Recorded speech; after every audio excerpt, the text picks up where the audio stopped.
Another argument that the GBC have made as to why the GBC decided that the 11 men Srila Prabhupada had selected as Rtvik representatives of the Acharya should, after Srila Prabhupada departed, become actual gurus, is that they argue that the disciplic succession had to go on.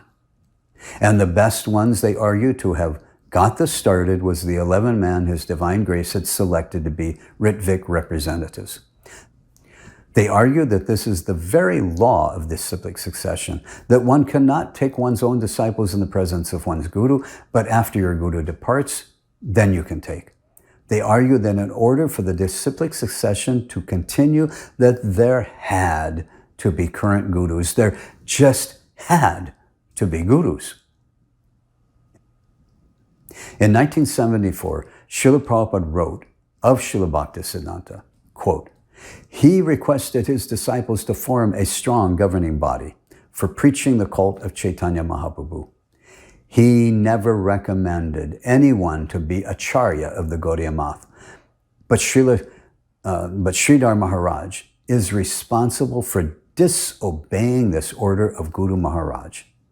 And he and others who are already dead unnecessarily thought that there must be one Acharya. If Guru Maharaj could have seen someone who was qualified at that time to be Acharya, he would have mentioned, because on the night before he passed away, he talked of so many things, but never mentioned an Acharya. His idea was Acharya was not to be nominated amongst the governing body.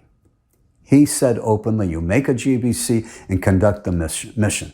So his idea was amongst the members of the GBC who would come out successful and self-effulgent, Acharya would be automatically selected.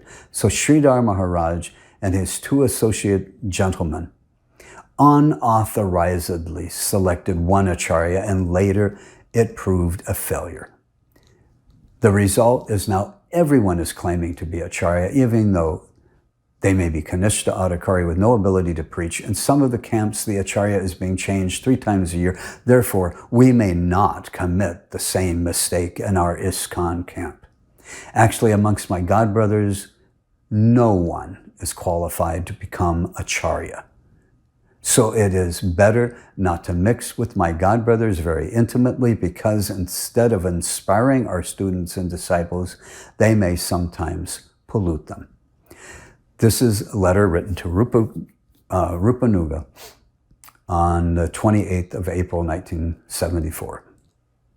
When Srila Bhaktisiddhanta Saraswati left this world, he didn't appoint anyone as the next guru or gurus.